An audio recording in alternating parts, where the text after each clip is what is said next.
साथियों नमस्कार। फॉरगिवनेस, क्षमा, माफी, इनका भाव एक ही है, मतलब एक ही है।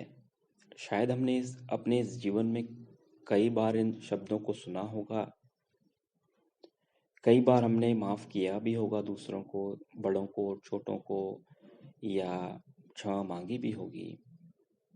लेकिन इससे आगे की एक और गहरी बात होती आती है कि कैसे हम पूर्व यानी कि पिछले जन्म के लोगों से, उनके मनों से कैसे हम क्षमा याचना कर सकते हैं। उसकी हम थोड़ी सी चर्चा करेंगे और अम, कैसे माफ़ी की यात्रा करनी है दूसरे लोगों से, मन ही मन, कहीं जाने की ज़रूरत नहीं है। स्थूल रूप से कहीं भी जाने की ज़रूरत नहीं है। हम अपने मन के ही द्वारा कैसे क्षमा मांग सकते हैं, इसकी हम थोड़ा सा आज अभ्यास करेंगे। यूँ तो हमने अपने लाइव सत्रों में कई तरीके से क्षमा की यात्रा की है और लाभ भी मिलता जा रहा है। इसके क्या लाभ मिलते हैं लोगों को, कैसे लोगों के संबंध जुड़े, कैसे एक ही छत में रहते हुए जो 2 लोग, 4 लोग 30-30 साल से मन से अलग हो रखे थे, शरीर से साथ थे लेकिन मन से अलग थे, कैसे वो जुड़ गए इस क्षमा की यात्रा से। इसका तो मैं कभी एक लंबी बात करूंगा डिटेल में, पर आज मैं आया हूं, आपके साथ जुड़ा हूं माफ़ी की यात्रा करने के लिए कि कैसे लोगों से माफ़ी मांग सकते हैं, पूर्व जन्म के लोगों से। और ये बड़ा फ़ायदेमंद है, बड़ा हल्कापन महसूस होता है इसमें। हमने ईश्वर से क्षमा मांगने का प्रयास किया, अभ्यास किया, हमने स्वयं से माफ़ी मांगने का अभ्यास किया। आँखों से कैसे क्षमा माँगें, कानों से कैसे माँगें, हाथों से कैसे या घुटनों से कैसे क्षमा माँगी जाए, इसकी भी हमने अभ्यास किया है। लेकिन आज कैसे दूसरों से क्षमा माँगें, इसकी हम आज अभ्यास करते हैं। तो सिंपल, किसी अगर नए व्यक्ति को बताना हो, क्योंकि इसमें थोड़ा सा विजुअलाइजेशन की बात आएगी, चित्र मन में चित्र कैसे बनाएं, इसकी थोड़ी बात आएगी। तो उसे लगे कि भाई मन में चित्र कैसे बनाते हैं, मन में विजुलाइज करते कैसे हैं, तो थोड़ा सा मैं इसको ऑपोजिट करके समझाऊंगा सहज सरल भाषा में, ताकि वो हम जब इस ध्यान को करेंगे, इस क्षमा की यात्रा को करेंगे, तो समझ में आ जाए। देखिए, जब कोई व्यक्ति किसी से गुस्सा होता है और वो छोटा हो या बड़ा हो या छोटा हो, तो वो बाहर जा रखा, मान लीजिए एक एक घर में 2 व्यक्ति हैं, एक बड़ा भाई एक छोटा भाई है। बड़ा भाई छोटे भाई पे अब नाराज है, मान लीजिए किसी बात से गुस्सा है, छोटा भाई बाहर जा रखा है।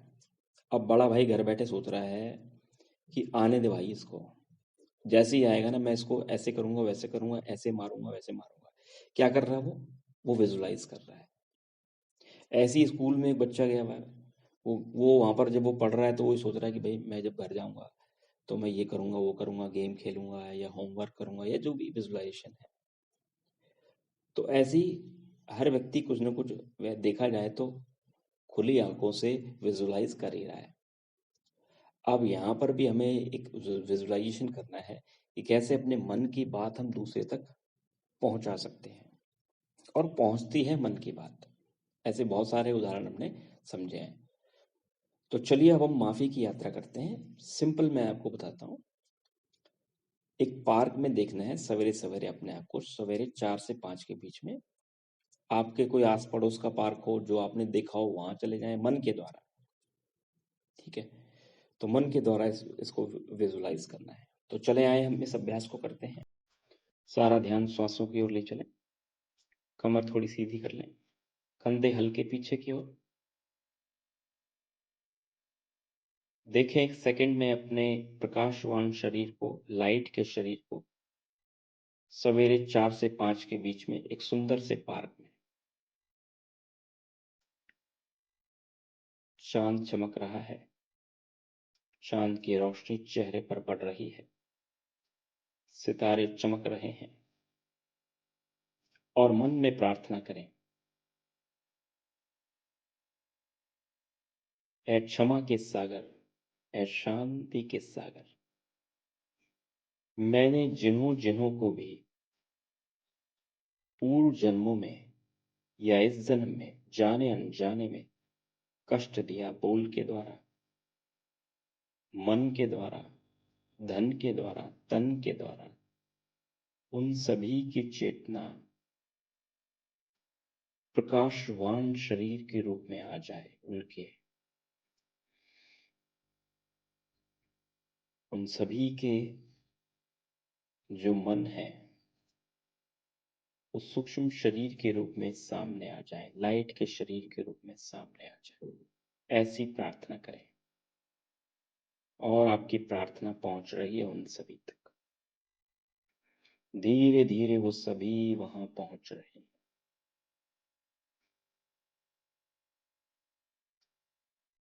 खड़े हो गए हैं और अब दोनों हाथ जोड़ करके प्रार्थना करें।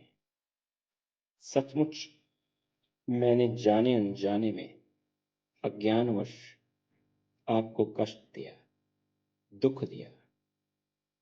मैं सचमुच क्षमा प्रार्थी हूं, मुझे माफ कर दें, मुझे माफ कर दें।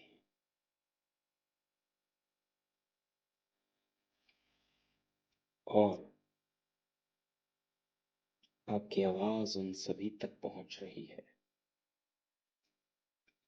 अब धीरे धीरे वो सभी माफ करते जा रहे हैं और जैसे ही उन्होंने माफ किया, देखें इधर, ऐसा लग रहा है मानो कंधों से कोई बोझ उतर रहा हो, सिर से जन्म जन्म का कोई बोझ उतर रहा हो।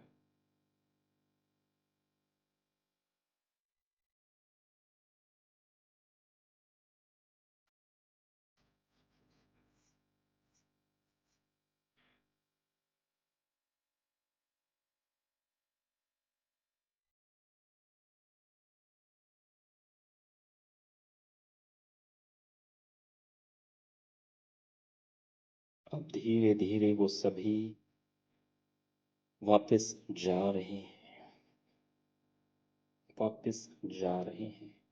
आप भी अपने को वापस आता हुआ देखें। सारा ध्यान श्वासों की ओर देखें, अनुभव करें श्वासों में कितना हल्का बना रहा है। कानों के आसपास एक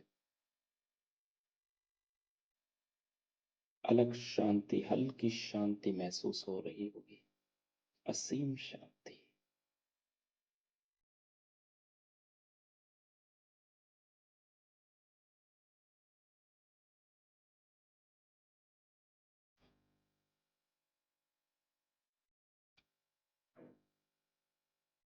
धन्यवाद।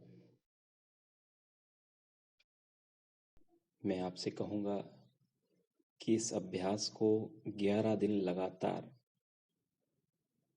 पहले 11 दिन लगातार एक टाइम फिक्स करें।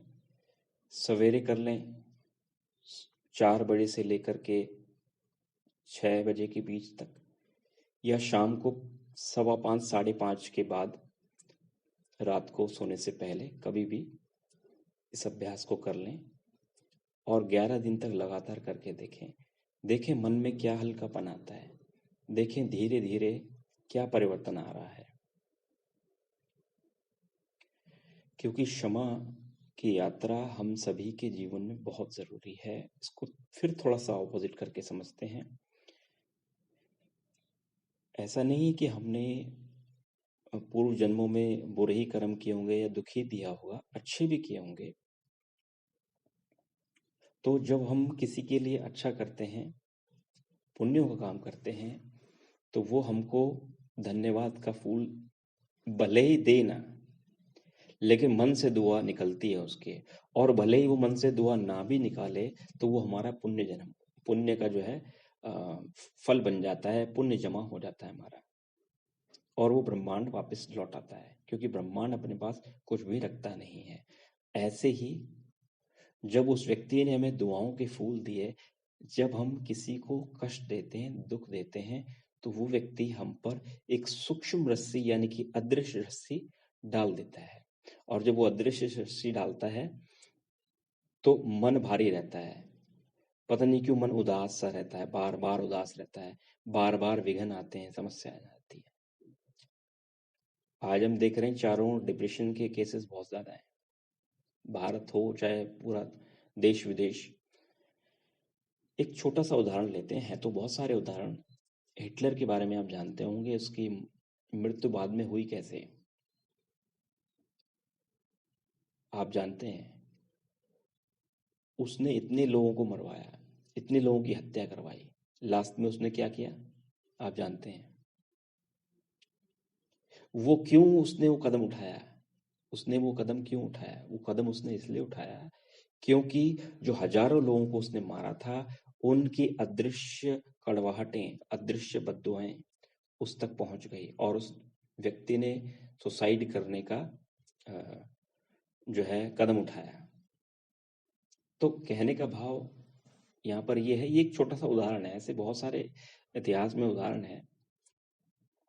तो हमारा आज हमने ये माफी की यात्रा दूसरों से कैसे मांगे इसके ऊपर हमने चर्चा की और थोड़ा सा अभ्यास किया। अभी हम एक सीरीज लेके चलेंगे, मेरी कोशिश है रहेगी कि आने वाले मैं एक सीरीज लेके चलूं कि भाई कैसे अपने मन से क्षमा मांगी जाए, स्वयं से क्षमा मांगी जाए या अपने आप को माफ किया जाए, ईश्वर से कैसे माफी मांगी जाए, प्रकृति से कैसे माफी मांगी जाए, इसकी भी हम अभ्यास करेंगे। तो आप इस अभ्यास को करिए, फिर मिलते हैं आपसे। धन्यवाद।